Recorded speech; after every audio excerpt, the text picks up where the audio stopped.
이번 시간에는 과학시대의 신앙 8장에 있는 내용을 같이 살펴보겠습니다. 제목은 우리는 신 없이 선해질 수 있는가?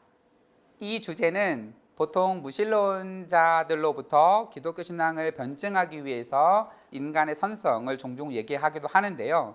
이 과학신학적 관점에서 어떻게 볼 수 있는가 한번 살펴보도록 하겠습니다. 갈등의 입장에서는 우리는 신 없이 선해질 수 있다. 도덕성이라고 하는 것, 그거는 자연현상에 불과하다. 이렇게 주장을 합니다.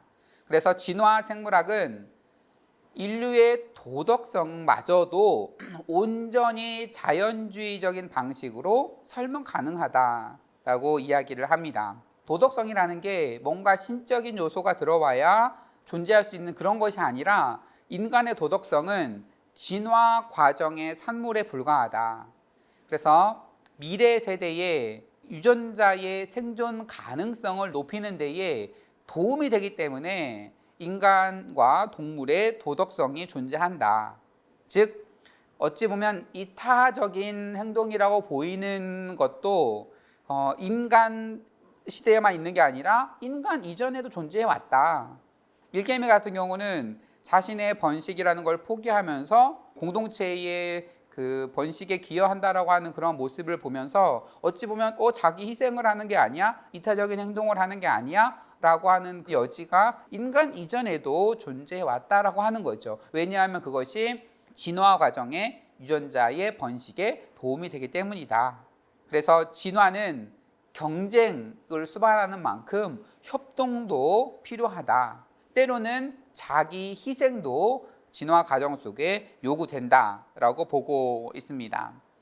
가장 적합한 개체보다 가장 적합한 유전자 집단이 살아남게 되죠. 다윈은 이제 자연 선택을 이야기를 했죠. 물론 다윈은 그 유전자가 뭔지 모르던 시대에 살았던 사람이고요. 그런데 지금은 이제 유전자 선택을 이야기를 합니다. 자신을 구성하는 유전자를 후대에 더 많이 남기는 방식으로 진화를 설명하고 있는 거죠. 한 일례로 프레이리 독 같은 경우는 자기를 잡아먹는 포식자가 왔을 때 굴에서 나와서 소리를 칩니다. 그러면 어떠한 굴에 그 프레이리 독이 있는지 포식자가 보고서 가서 잡아먹겠죠. 그래서 더 많은 개체가 죽을 수도 있지만 내가 어찌 보면 희생함으로써 나와 비슷한 유전자를 갖고 있는 개체들이 더 생존할 수 있도록 그 길을 마련해주는, 어찌 보면 이타적이고 어떻게 보면 선한 행동이라고 말할 수는 여지가 있지만 그것은 충분히 진화생물학적, 유전학적 관점으로 설명이 가능하다라고 주장을 하는 겁니다.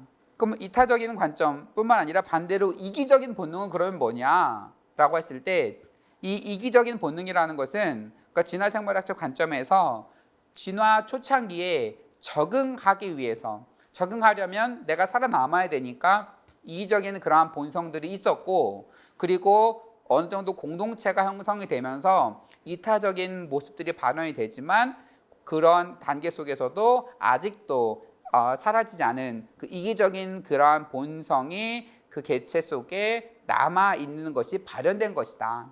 그래서 진화생물학적 관점으로 이타적인 것과 이기적인 것들을 다 설명할 수 있다. 이렇게 주장을 합니다. 그래서 도덕성은 신의 초월적 선의 어떤 선성에 참여하는 인간만의 독특성이 아니라 그냥 진화생물학 그런 과정 속에서 드러난 정말로 자연적인 그런 것이다. 그래서 선성, 이타성 이런 거를 가지고 신을 설명하거나 신앙을 설명하는 것은 무의미하다. 그건 전적으로 자연적으로 그리고 진화 과정으로 설명이 가능하다라고 이제 무신론자들이 주장을 하고 있습니다. 그렇다면 이제 분리의 입장에서 도덕성이 온전히 자연적으로만 설명이 될 수 없다라고 하는 거죠. 도덕성이 진화 과정의 자연 선택의 산물이라면 왜 새로운 무신론자들은 신을 믿는 것이 옳지 않다고 주장을 하는가라고 하는 거죠. 그러니까 이들은 스스로 윤리 신념 체계에 깊이 의존하고 있기 때문에 이들의 주장은 자기 모순적입니다. 신을 믿는 것이 옳지 않다라고 계속 얘기를 하면서 자신의 윤리적인 이야기들을 전제하고 말을 하고 있습니다. 히친스는 종교가 본질상 비도덕적이라고 비난을 했습니다. 그래서 그가 쓴 책 God is not great, 하나님은 위대하지 않다.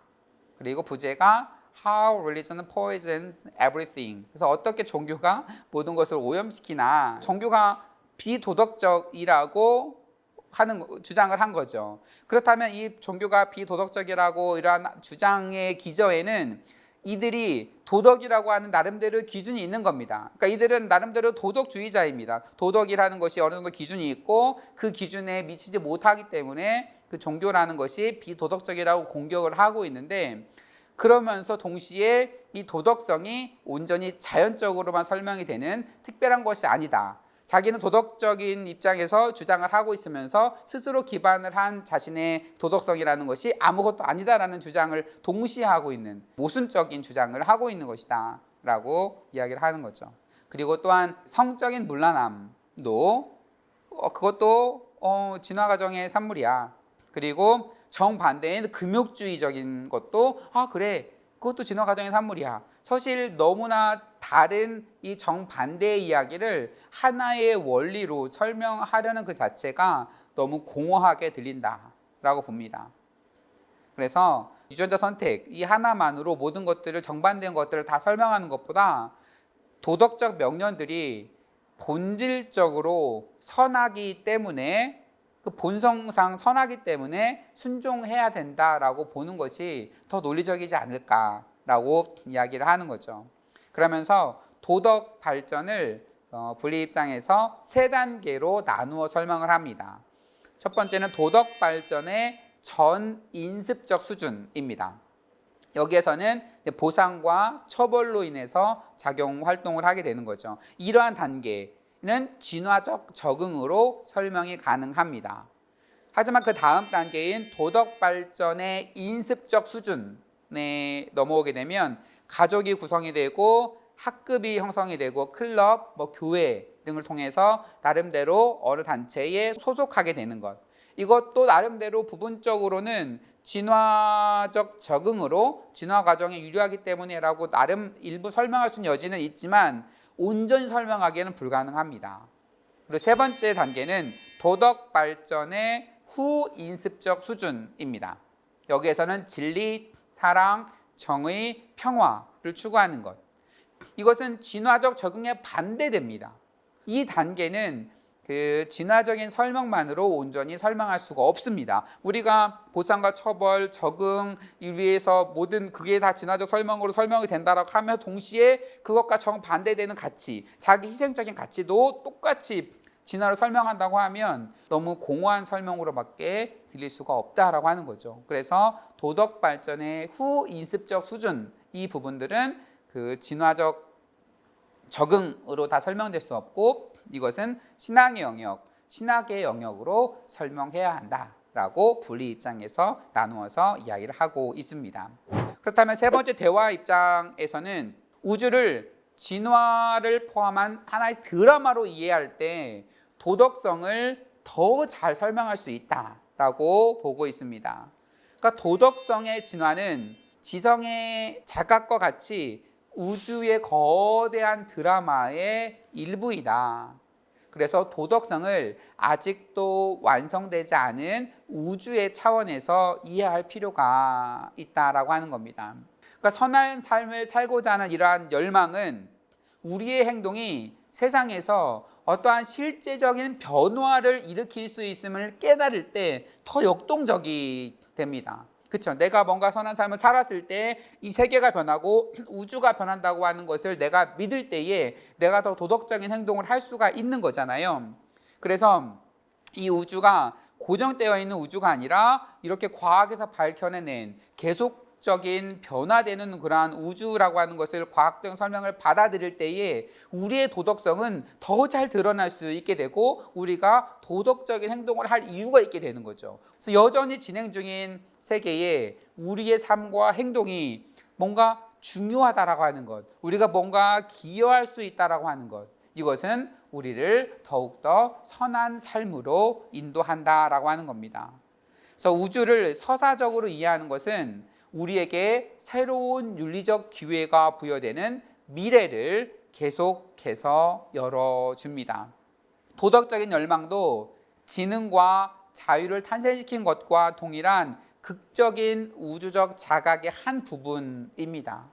우리의 도덕적인 삶은 그 이상의 존재가 되고자 하는 이 거대한 우주적인 움직임의 일부이기 때문에 우리를 산출한 그 드라마의 진취적인 추진력으로부터 우리는 벗어날 수가 없습니다. 우리는 미래를 향해 끝없이 움직이는 우주를 지능, 도덕적인 열망, 미적인 추구의 형태로 우리는 경험할 수 있게 됩니다. 정리를 해보면 즉 갈등 입장에서는 우리는 신 없이도 선해질 수 있다. 선이라고 하는 것, 이타성이라고 하는 것도 진화 과정의 산물이다 라고 하면서 애써 신을 부정하려고 하는 입장에 있는 거고요. 분리 입장에서는 갈등 입장의 그 무신론자들의 주장은 자기 모순적이다. 그 선성이라고 하는 것도 진화 과정의 산물에 불과하고 적응에 불과하다고 하면서 나름대로 계속해서 공격하잖아요. 그리고 이들이 신을 믿는 것은 비도덕적이다라고 주장을 하는데, 그렇다면 이들도 나름대로 도덕이라고 하는 것이 나름대로 기준을 가지고 있고 이 도덕성이 온전히 진화 과정의 산물이고 별거 아니라고 설명하면서 자기들은 도덕적이라고 하는 그런 기준을 가지고 종교를 평가하고 있다라고 하는 자기 모순적이다라는 설명을 하면서 동시에 도덕 발전을 전 인습적 수준, 인습적 수준, 후 인습적 수준으로 나눠서 진화적 적응으로 전 인습적인 적응의 단계는 설명할 수 있고, 그리고 그 다음에 소속감, 인정 그런 것들로 일부는 설명할 수 있지만 진리, 사랑, 정의, 평화를 다루는 후인습적인 도덕성까지는 진화로 설명할 수가 없다.